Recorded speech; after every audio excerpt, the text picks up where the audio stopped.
The morning light poured gently through the wide windows of the Holland mansion, spreading across polished marble floors like golden silk. Everything in that house gleamed. Every vase, every chandelier, every framed portrait spoke of money and perfection. Yet beneath that quiet elegance, something very human and fragile was growing, something that no wealth could control. Emily Carter, the maid, moved softly through the grand nursery on the third floor. The walls were painted a peaceful shade of ivory, the crib carved from imported oak, and the air carried the scent of baby powder mixed with fresh lilies. In her simple navy uniform, Emily didn't look like she belonged there, yet somehow she fit better than anyone else. She had started working for the Hollands 6 months earlier, when baby Noah was barely 7 months old and still cried through the night. His mother, Laura Holland, had died unexpectedly during childbirth, leaving the house silent and heavy. Daniel Holland, the father, a real estate magnate with more buildings in Manhattan than most people could count, had hired Emily after a long line of nannies quit. They couldn't handle the loneliness of that nursery, but Emily could. From the very first night when Noah had wailed for hours, Emily hadn't left his side. She had walked the floor until dawn, whispering lullabies her own mother used to sing back in her small Ohio town. Noah's tiny fingers had clutched her collar, and from that moment, something unspoken passed between them, a bond that neither of them asked for, but both desperately needed. Every morning now followed the same rhythm. Emily would wake before sunrise, iron her uniform, and make her way quietly up the back staircase so she wouldn't disturb the Hollands. She would open the nursery door to find Noah standing in his crib, eyes bright, waiting for her. "Good morning, sweetheart," she would say, her voice a gentle melody that seemed to chase away the silence. Noah would stretch his little arms toward her, smiling with that toothless grin that melted her heart every time. Emily had no one else. Her husband had left 2 years earlier, after their baby girl Lily died from a rare infection. She had buried her child with trembling hands and promised herself she would never love that deeply again. But life has a cruel way of undoing promises. When Noah giggled, she felt Lily's ghost somewhere near. When he pressed his cheek against hers, she felt whole again, if only for a moment. Downstairs in the grand breakfast hall, Mrs. Holland sat upright at the long mahogany table. Every morning she read the New York Times as if it were scripture. Her grey hair was perfectly styled, her pearl earrings glimmering. She was a woman who had ruled her world with quiet, unshakable authority, and she did not like change. Daniel, her son, sat opposite her, still in his crisp shirt, scrolling through business emails. He looked tired. Since his wife's death, he had thrown himself into work, construction, investments, properties, but not fatherhood. The house might have been filled with luxury, but it was Emily who had given it warmth again. "She's still the maid, right?" Mrs. Holland asked without looking up. Her tone was polite, but her eyes were cold. Daniel sighed. "Mother, Emily takes care of Noah better than anyone." "He's calm now, he sleeps," Mrs. Holland interrupted, folding her newspaper neatly. "She was hired to clean floors, not raise heirs."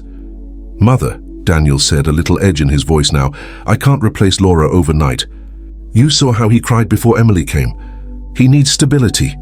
Mrs. Holland lifted her cup slowly, her diamond ring catching the morning light. "Stability, yes, but you should remember, Daniel, children form attachments quickly, and they confuse kindness with motherhood." Just then Emily entered, holding Noah on her hip. The baby cooed softly, his chubby fingers gripping a small wooden toy. She stopped near the table, her cheeks flushing as Mrs. Holland's gaze met hers. "Good morning, Mom," Emily said, her voice polite and steady. Mrs. Holland nodded stiffly. "Good morning, Emily." Daniel smiled faintly. "Come here, buddy." Emily set Noah down carefully, and he toddled toward his father, giggling. Daniel lifted him, tickling his side until Noah squealed with laughter. Even Mrs. Holland's expression softened for a second. Emily watched the scene quietly, her heart swelling. She turned to gather Noah's blanket when it happened. The baby looked up at her, eyes wide, lips curling into a grin, and then came his first word, "Mama." The sound was small, sweet, and pure as sunlight. But the silence that followed was thunderous. Emily froze, her hands trembling. Daniel blinked, unsure if he'd heard correctly. And Mrs. Holland's teacup slipped slightly in her grip, the porcelain clinking against the saucer with a sharp, delicate sound. For a long moment, no one moved. Noah laughed again, repeating it with even more joy. "Mama, Mama!" The word filled the grand dining room like an echo that refused to die. Emily's eyes filled with tears. She wanted to kneel down, to hug him, to tell him she wasn't, but couldn't bring herself to lie. He had chosen her heart before he even knew what the word meant. Mrs. Holland rose slowly, her every movement controlled, elegant and terrifying in its calm. "How touching," she said softly. "The maid gets called Mama." Daniel stood up, his voice low. "Mother? No," she interrupted, her tone like steel wrapped in silk. "I will not let my grandson grow up confused about who his family is. Daniel, this woman needs to be reassigned immediately." Emily's throat tightened. "Please, ma'am." But Mrs. Holland raised her hand, silencing her. "You've done your job, Emily, but it's time to remember your place." Daniel hesitated, torn between gratitude and guilt. He looked at Emily, then at his son, Noah, now tugging at her skirt, reaching for her with desperate innocence. In that moment, Emily understood. Love in this house was a forbidden luxury. Yet as she gathered Noah in her arms one last time, his tiny hands on her cheeks, he whispered the word again, "Mama." And for the first time since she lost her own child, Emily allowed herself to cry, not because she was weak, but because someone had finally given her back a name she thought she'd never hear again. The next morning, the mansion no longer felt the same. The air was heavy with unspoken tension, and the faint scent of Mrs. Holland's perfume still lingered in the corridors, a mixture of roses and control. Emily woke up earlier than usual, her hands shaking as she buttoned her uniform. She knew what was coming. She could feel it in the silence of the halls, in the way no one greeted her anymore. When she entered the nursery, Noah was already awake, sitting quietly in his crib, clutching his favorite toy giraffe. The moment he saw her, his face lit up. He reached his arms toward her and let out a sound so pure, so trusting, the sound of home. "Good morning, my little sunshine," Emily whispered, picking him up. "Did you sleep well?" Noah pressed his face against her neck, giggling softly. For a moment she closed her eyes and allowed herself to feel it, the warmth of him, the scent of milk and innocence, the heartbeat that had unknowingly synced with hers over months of long nights and early mornings. But she couldn't let herself get lost in that comfort again. Not today. Downstairs, Mrs. Holland sat with her assistant in the library, the morning light filtered through sheer curtains, bathing everything in a pale glow. The older woman's voice was calm, but her words cut through the air like frost. "I want her reassigned," she said flatly. "Preferably this week." "Of course, Mrs. Holland," the assistant replied, making notes. "Shall I contact the agency?" "No, I'll handle it personally. My son has too much on his plate, and I will not have that maid confuse my grandson's upbringing any further." She paused, her eyes narrowing. "That child already lost his mother. I will not allow him to replace her with staff." From the doorway, Daniel Holland listened quietly. He had been standing there long enough to understand what his mother intended, and he hated it. "Mother," he said finally, stepping into the room. "You're being cruel." Mrs. Holland turned, her expression calm but firm. "I'm being careful. You're too sentimental to see it, Daniel. That woman doesn't belong here. She's the only person Noah responds to," he said, his voice low, his hands clenched. "Since Laura's death, he hasn't slept through a single night until Emily came. He barely eats without her. And you think removing her is going to help?" "I think," she said, rising slowly from her chair, "that the boy will adjust. Children always do. What they must not do is learn to love someone who can't stay." Daniel's chest tightened. "Do you even hear yourself?" "I hear logic, not emotion," she replied. "That's why I've kept this family together for decades, and that's why you still have your empire." For a moment, neither spoke. The ticking of the antique clock on the mantel filled the silence. Daniel's jaw tensed. He wanted to argue more, but there was truth buried in her arrogance. His mother had indeed built their fortune through logic, calculation, and iron discipline. But somewhere in that pursuit, she had forgotten how to feel. He left the room quietly, knowing the argument wasn't over. It had only begun upstairs. Emily dressed Noah in a pale blue romper, brushing his soft curls gently. "There," she whispered, "handsome as ever." She noticed something on the dresser, a small framed photograph of Laura Holland. The late Mrs. Holland looked radiant, holding newborn Noah in her arms, smiling into the camera. Emily picked it up carefully, her heart aching. She was beautiful, she murmured. He has her eyes. Behind her, Daniel stood silently at the door. His tie hung loose, his expression torn between exhaustion and gratitude. She was, he said softly. Emily turned quickly, startled. Sir, I'm sorry, I didn't mean... It's okay, Daniel said, stepping closer. You're the only one who still talks about her. Everyone else avoids her name like it's bad luck. Emily looked down. Sometimes speaking about someone keeps them alive. Finn, here. She pressed a hand to her chest. Daniel studied her quietly. There was something about Emily's sincerity that unsettled him. It reminded him of everything money couldn't buy. He sighed. My mother wants to replace you. Emily froze. She didn't move, didn't speak. Her fingers tightened around the photo frame until her knuckles turned white. I know, she said softly after a moment. I heard the housekeeper whisper about it. Daniel ran a hand through his hair, pacing. I'm trying to reason with her, but she's stubborn. She thinks Noah will get confused. He already is, Emily whispered. But not in the way she thinks. Daniel looked at her, puzzled. He thinks love is something temporary, Emily continued. Every time someone leaves this house, the gardener, the driver, a new nanny, Noah looks for them for days. He stands by the door waiting. He doesn't understand why the people who smile at him one day disappear the next. Her voice broke slightly.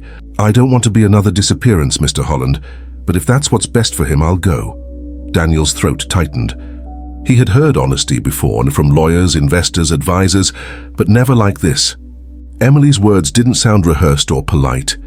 They sounded human. Before he could reply, a knock came at the door. Mrs. Holland's voice followed. Calm and precise.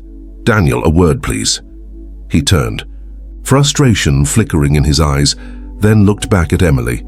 Don't pack anything yet, he said quietly. Please? When he left, Emily sat on the edge of the crib, holding Noah close. The child rested his head against her shoulder, babbling softly. She brushed her fingers through his hair and tried to memorize the feel of it, just in case she never got the chance again. Downstairs, in the living room, Mrs. Holland waited by the fireplace. Her son entered, his patience already thin. I'll say it once, she began. If that maid isn't gone by Friday, I'll have the agency send someone myself. Mother, you can't just... I can and I will. You may own this house, Daniel, but I built the name that keeps it standing. Don't forget that. He turned away, exasperated. Mrs. Holland's tone softened slightly. I'm doing this for you. You think I don't see how she looks at you? Or how you look at her when you think no one's watching? Daniel froze. That's not... Oh, please, she said, waving a hand. I wasn't born yesterday. You're a lonely man, and she's the only woman in this house who makes you feel less alone. But that's not love, Daniel. That's desperation. He swallowed hard, anger burning behind his calm exterior.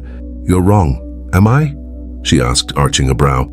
Then prove it, fire her. If she means nothing to you, it shouldn't be difficult. Daniel said nothing. He just stared at his mother, the woman who had once been his protector but now felt like his jailer. That night the house fell quiet again. The lights dimmed, and the ocean wind from the cliffside brushed softly against the windows. Emily sat in her small attic room, packing Noah's old toys one by one into a box labeled storage. Each item carried a memory. The stuffed giraffe he refused to sleep without, the first spoon he ever used, the blanket that had once belonged to his mother. She pressed it all to her chest and whispered, I'll miss you, sweetheart. Downstairs, Daniel poured himself a glass of whiskey he didn't want. He stood by the window, watching the reflection of the nursery lights in the glass.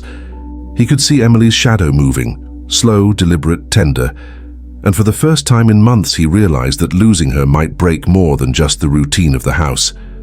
It might break the last piece of warmth that still lived in it. He lifted his glass halfway, then set it down untouched. Tomorrow, he decided, he would make a choice, one that could change everything. The following day dawned grey and cold over the Holland estate. The mist from the Atlantic rolled inland, curling around the iron gates like pale smoke. Seagulls cried in the distance, and the sound of the waves rose and fell, filling the mansion's silence with a strange rhythm, as if the world itself was holding its breath. Emily awoke before the sun, as she always did. But this morning her hands moved slower, her heart heavier. She washed her face in the small sink by her attic window, looking at her reflection. The tired eyes, the soft lines that grief had etched into her features. The uniform hanging by the door looked almost foreign now, as if it belonged to another life. She tied her hair back, whispered a short prayer she hadn't said in years, and walked quietly down the servant staircase. The air smelled faintly of coffee and wax polish. Somewhere below, the kitchen staff murmured in low voices, but their words stopped when she entered. Everyone had heard. Everyone knew that Mrs. Holland wanted her gone. When she reached the nursery, she found Noah standing in his crib, his hands gripping the wooden rail. His face broke into a smile the moment he saw her. "Ma," he started, but she put a finger gently to her lips. "Shh, good morning, baby," she whispered. "Let's not say that today." Noah giggled, unaware of what that word had cost. Emily lifted him up, burying her face in his hair, breathing him in. She'd spent countless mornings like this, soft light through the curtains, the gentle squeak of the rocking chair, the hum of the ocean outside. But every heartbeat told her this might be the last one. She fed him oatmeal, wiped his face, and watched him crawl across the rug, clapping his hands. Every small gesture, every sound had etched itself into her memory.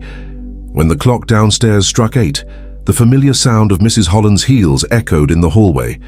Each step was measured, deliberate, and sharp, like a countdown. Emily's stomach tightened. The door opened without a knock. "Good morning," Mrs. Holland said coolly, her expression composed as ever. Her pearl earrings glimmered against her silver hair. "I trust the boy has eaten." "Yes, ma'am," Emily said softly. "Good." The older woman's eyes moved to the rocking horse in the corner, then to Noah. "He looks..." "Well," Emily smiled faintly. "He's strong. He likes the sea air." Mrs. Holland's lips curved in something that was not quite a smile. "I see." She paused, then stepped closer. "You've done well here, Emily, no one can deny that. But there comes a time when gratitude turns into over-familiarity, and that I cannot allow." Emily's breath caught. "Ma'am, I would never..." "You would never intend to," Mrs. Holland interrupted, her voice calm but edged with quiet authority. "But children don't understand boundaries. And words like mama..." She stopped, her tone tightening. "They change things." Emily lowered her gaze. "He doesn't mean harm. He doesn't know." Mrs. Holland studied her for a long moment. "Exactly. And that's why it must end now. I've already spoken to the agency.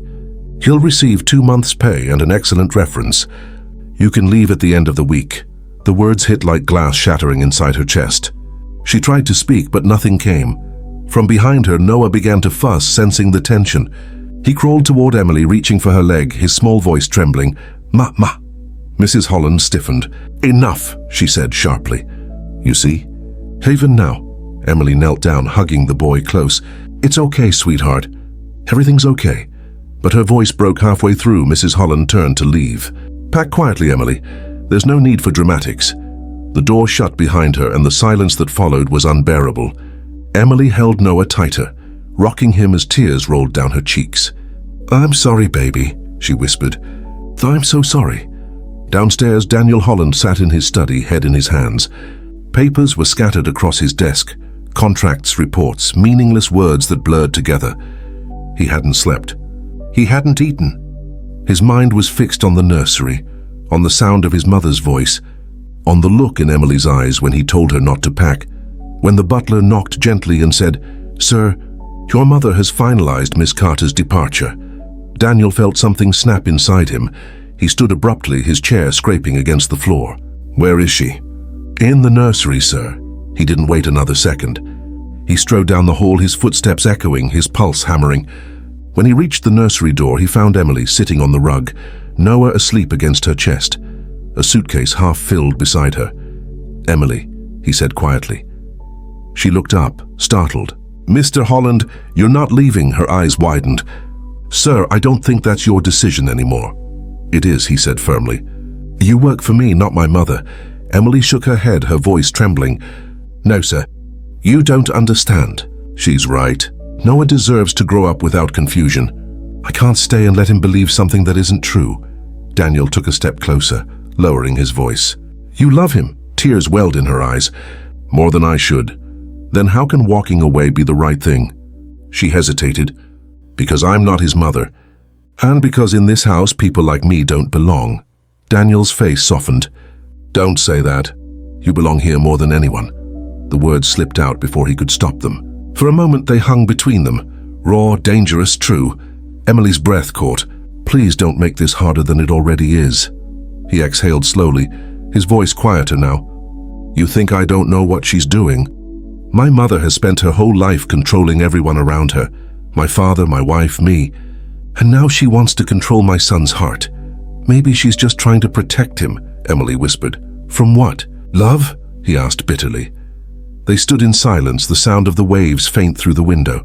Noah stirred in Emily's arms, opening his eyes, confused. Daniel knelt beside them, brushing the boy's hair gently. Hey, buddy, he murmured. You okay? Noah blinked sleepily, then looked at Emily and reached for her face. Mama. Daniel's eyes closed for a moment. When he opened them, they were wet. Maybe, he said quietly, he knows something we don't. Emily shook her head, tears falling freely now. He's just a baby. Daniel stood, his voice low but resolute. Then let him be one. Don't punish him for loving you. Before Emily could answer, the door creaked open. Mrs. Holland stood there, her gaze icy. I see we're ignoring boundaries again, she said softly. Daniel turned. Mother, please. Not now. Mrs. Holland stepped forward. No, Daniel. Now is exactly the time. You've allowed this farce to go on long enough. The car from the agency arrives tomorrow morning. If she's not in it, I will make a scene this family will never recover from.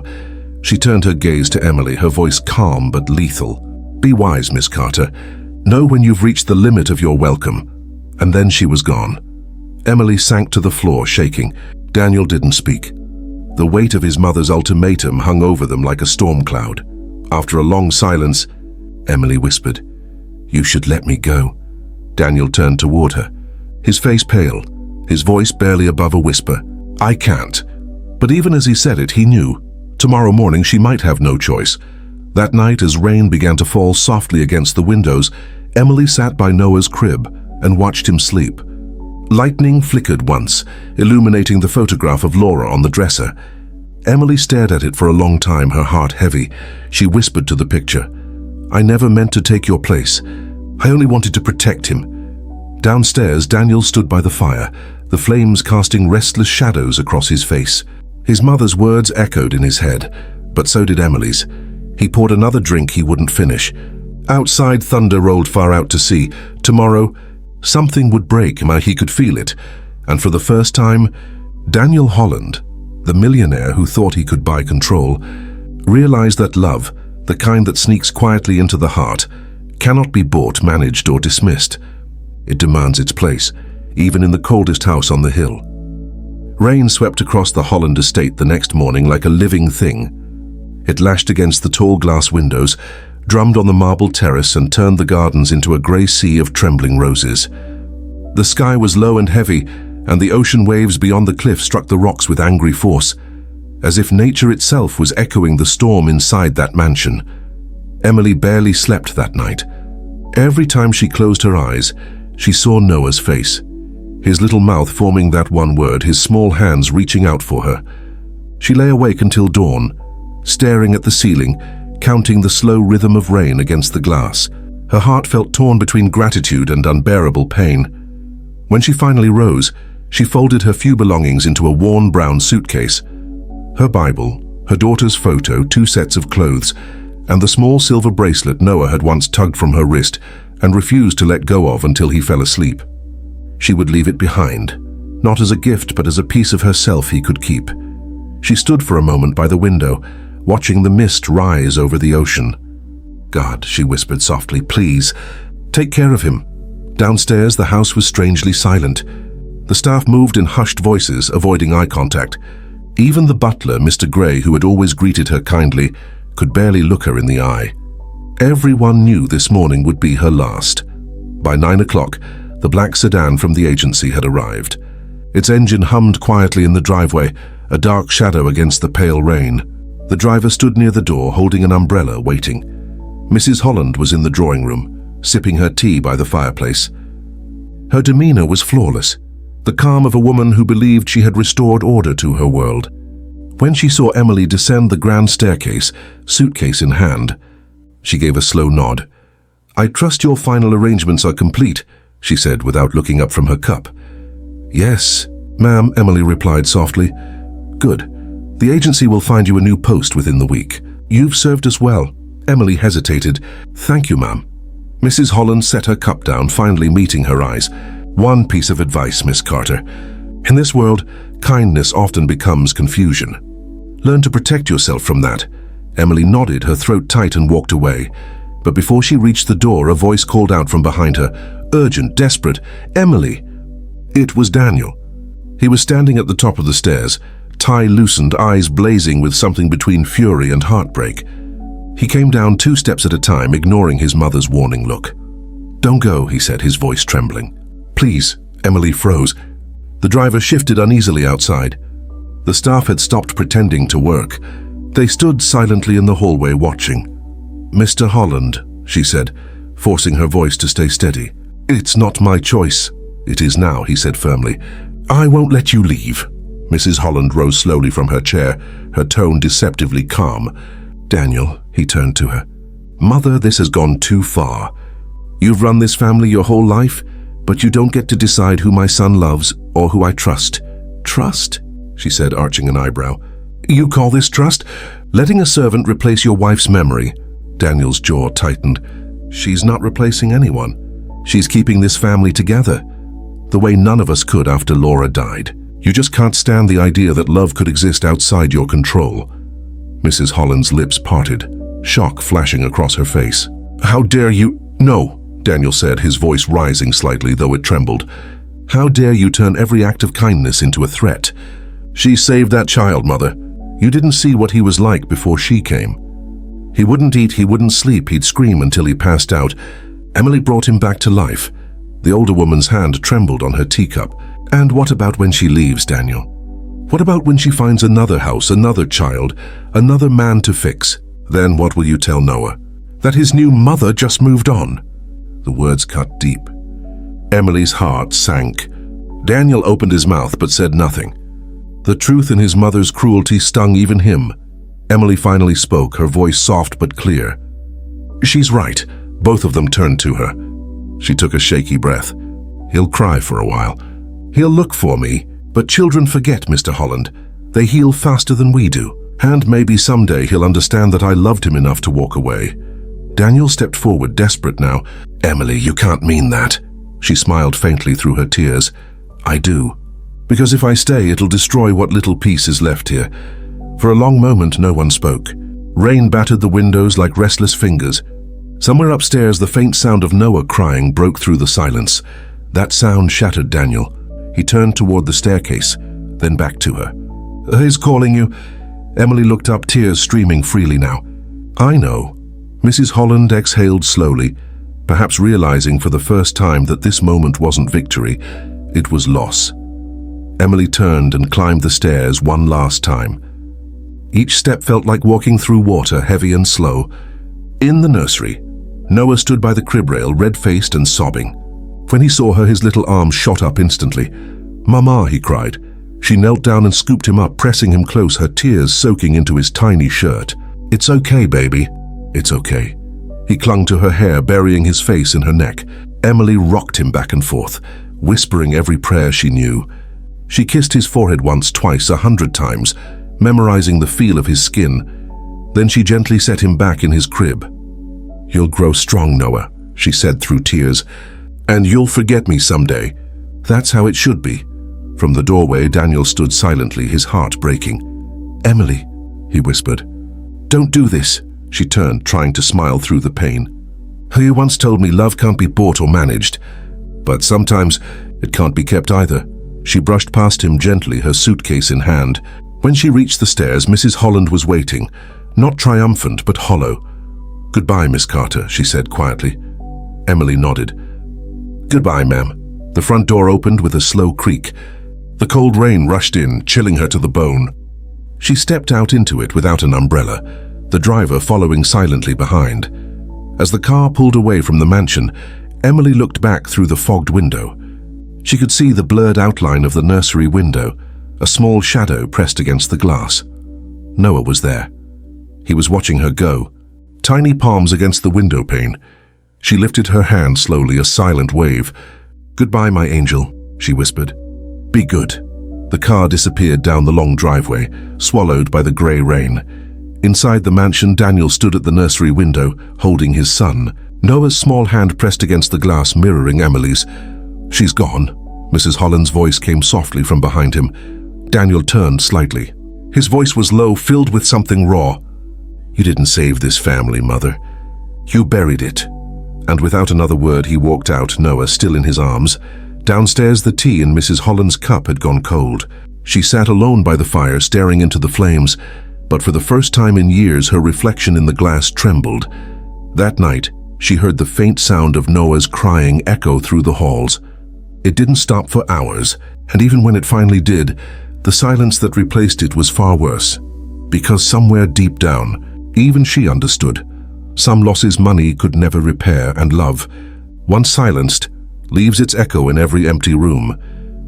The mansion hadn't been this quiet in years.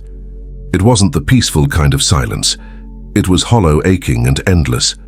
Every sound seemed to echo too long. The ticking of the grandfather clock, the distant roll of thunder, even the faint creak of the nursery door that hadn't been opened since Emily left.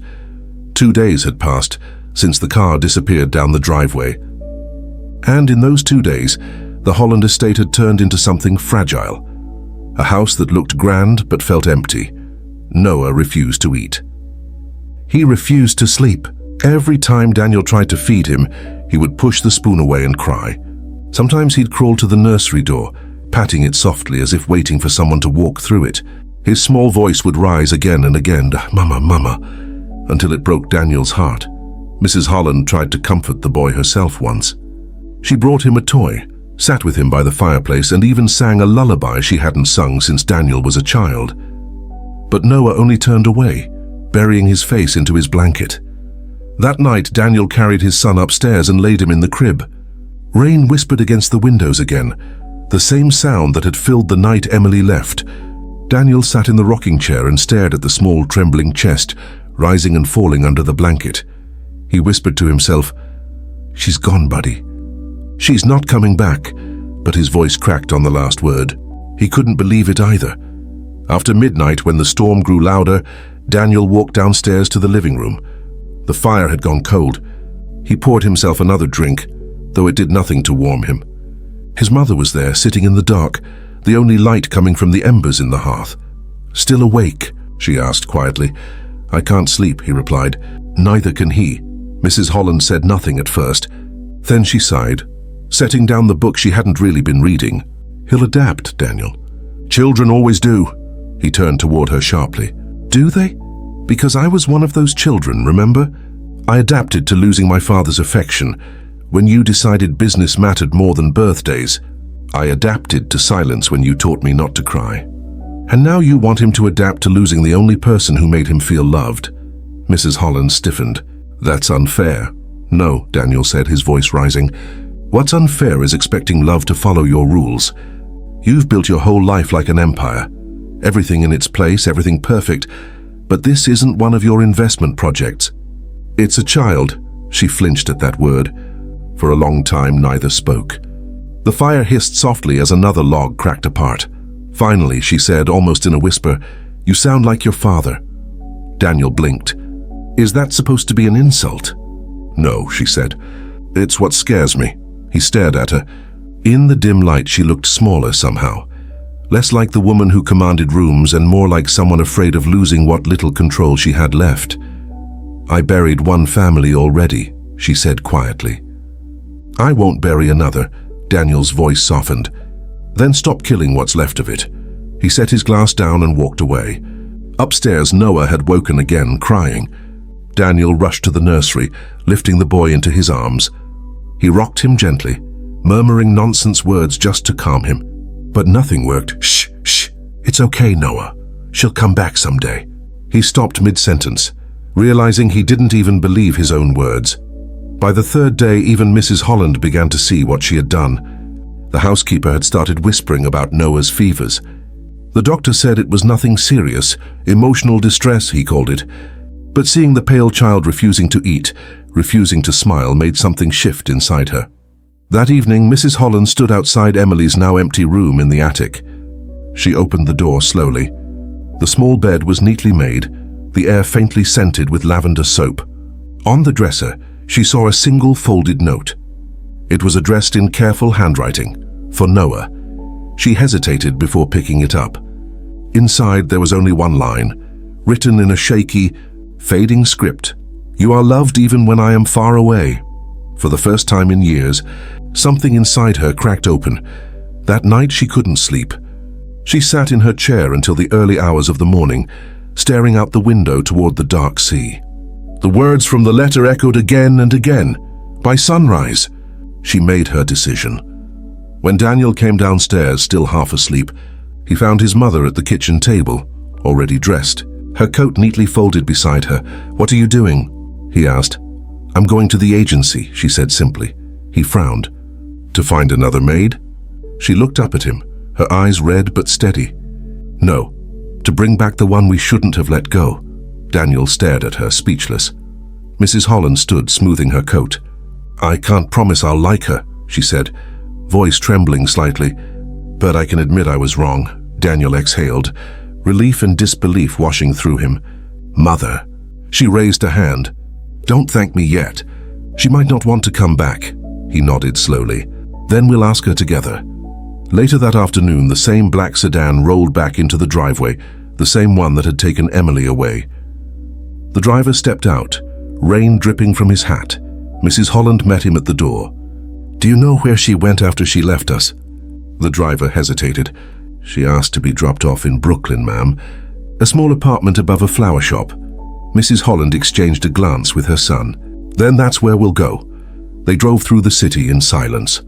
The streets of Brooklyn were slick and shining, the kind of grey that carried stories of struggle and warmth all at once. When they reached the address, Mrs. Holland hesitated before getting out of the car. Daniel turned to her. "You sure about this?" She gave a small, sad smile. "Not even a little."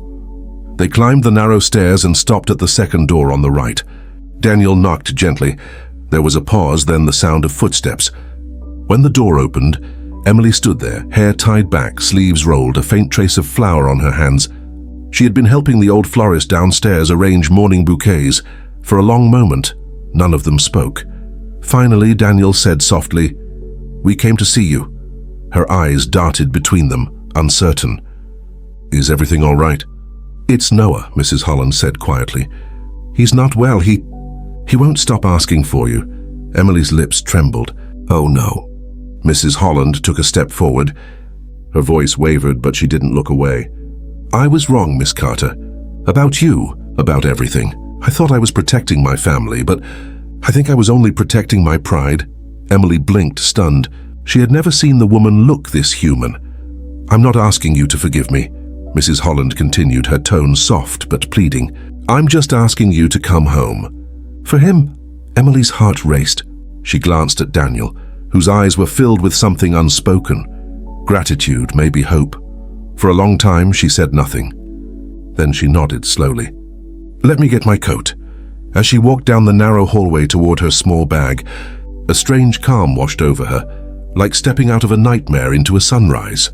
When they returned to the mansion, Noah was sitting by the nursery window again, staring at the grey horizon. The moment the door opened and he saw her, his face transformed. "Mama!" he shouted, standing up in his crib, arms outstretched. Emily rushed forward, tears streaming down her face, and gathered him into her arms. Mrs. Holland stood quietly in the doorway, watching the scene. For the first time she smiled, not the polite kind she gave to dinner guests, but the fragile smile of someone learning how to love again. Daniel looked at his mother, then at Emily holding his son, and whispered, "Welcome home." Outside, the rain stopped. The clouds began to break apart, and sunlight spilled gently across the sea. For the first time in years, the Holland mansion didn't feel like a monument of wealth. It felt like a home. The morning after Emily's return, sunlight poured gently through the nursery windows. The storm that had haunted the coast for days was gone, leaving the air washed clean and bright. Seagulls circled over the cliffs, their cries blending with the steady rhythm of the sea. For the first time in months, the Holland mansion didn't feel heavy. It felt alive again. Emily stood by the crib, humming softly as she folded Noah's tiny clothes. He sat on the rug beside her, stacking wooden blocks, his laughter echoing through the room like a small symphony. When he turned to her with a grin and said, "Mama," she didn't flinch this time. She simply smiled, kissed his forehead and whispered, "I'm here." Downstairs, the smell of breakfast drifted through the hall. Daniel sat at the long dining table, a mug of coffee in his hands. He wasn't scrolling through emails or checking his phone. Instead, he was watching the sunlight move slowly across the polished surface, lost in thought. His mother entered quietly. For once, she wasn't dressed in her usual pearls and stiff elegance. Her grey hair was loosely tied back, and there were faint shadows beneath her eyes. She looked like a woman carrying something far heavier than pride. "Good morning," she said. Daniel nodded. "Morning, Mother." The silence between them was gentler now. Not comfortable yet, but healing. She poured herself some tea and sat down across from him. "Noah slept last night," she said after a while. "All through the night," he smiled faintly. "Emily has that effect." Mrs. Holland sighed. "I know." She hesitated, fingers tapping lightly against the cup. "I suppose I owe you both more than an apology." Daniel looked up, surprised. "I've spent my entire life trying to protect this family," she continued. "But somewhere along the way, I forgot what it actually meant to love one. I saw the world in contracts and conditions, not in hearts." Her voice trembled slightly. "And when that woman, showed your son affection, I thought it was weakness. But now I see it was the only strength that mattered." Daniel was quiet for a moment. "You did what you thought was right." "No," she said softly. "I did what made me feel safe." "That's not the same thing." She looked toward the staircase. "Does she know how much she's changed this house?" He shook his head. "She doesn't think she has. She just does what feels right." Mrs. Holland smiled faintly. "Then maybe she belongs here more than I ever did." Upstairs, Emily finished tidying and sat beside Noah on the floor. He handed her a block, babbling something that only made sense to him. She laughed, tickling his chin. For the first time since her daughter's death, laughter came easily. It didn't feel like betrayal anymore. It felt like grace. A knock at the door startled her. Daniel stood there, leaning lightly against the frame. "Hey," he said softly. She turned, smiling. "Come in." He stepped into the nursery, watching Noah play. "He looks better." "He's eating again," Emily said. "He's smiling again." Daniel nodded slowly. "You have no idea how much that means." She looked at him for a long moment. "You didn't have to bring me back, you know." "Yes, I did," he said simply. "You were the missing piece." Emily blushed faintly, lowering her gaze. "Your mother, she's learning," he said. "For her, that's a miracle." They both laughed quietly. The sound felt easy, like sunlight breaking through clouds. After a moment, Daniel walked closer. "There's something I want to show you." He led her down the hall to the sunroom, a bright glass-walled space overlooking the garden. Inside, everything had been rearranged. The old furniture was gone, replaced by soft rugs, a small bookshelf filled with children's stories and a rocking chair near the window. Emily stopped, stunned. "What is this?" Daniel smiled. "Noah's new playroom. Your idea, remember? You mentioned it once? A space with light and books instead of toys that just make noise." Her hand went to her mouth. "You remembered." "I remember everything you say," he admitted quietly, "even when I pretend not to." For a moment, the air between them shifted, that quiet current that neither had dared to acknowledge before. Emily turned toward the window, watching the light dance over the rain-soaked roses. "You've been through so much, Mr. Holland," she said softly. "You don't need to take care of me too." He took a slow breath. "Maybe I want to." She turned, meeting his eyes. There was no grand confession, no dramatic music, just two people standing in the soft light of morning, realizing that what had begun as duty had grown into something deeper. From the doorway, Mrs. Holland watched silently. She didn't interrupt, didn't correct, didn't control. She simply stood there for a moment, then quietly left, a small smile touching her lips. That evening, the house felt different. The staff moved easily, the air carried laughter again, and even the old clock in the hallway seemed to tick with softer rhythm. In the nursery, Noah had fallen asleep early. Emily sat beside his crib, stroking his hair gently, whispering the lullaby she used to sing to her own child. Sleep, little heart. The night is kind. Dreams will find you where love resides. Tears filled her eyes, not of grief but peace. She had thought love only brought loss. But here in this house where she was once nothing more than the maid, she had found the courage to love again, not just a child, but life itself. Downstairs, Daniel stood by the fireplace, looking out at the stars over the dark sea. When he turned, Emily was there, barefoot and quiet, holding Noah's silver bracelet in her hand. "I think this belongs to him," she said softly. He shook his head. "Keep it. He already has what he needs." Their eyes met, and for the first time neither looked away.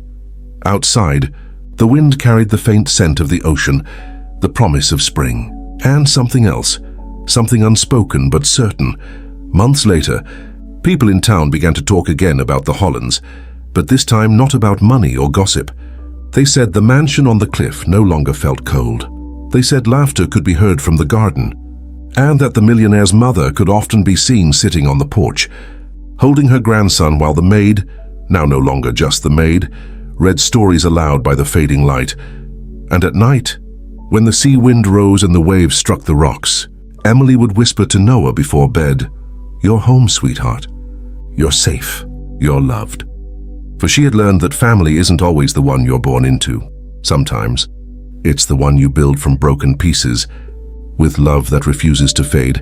And in that great, quiet house by the sea, the sound of that love never stopped.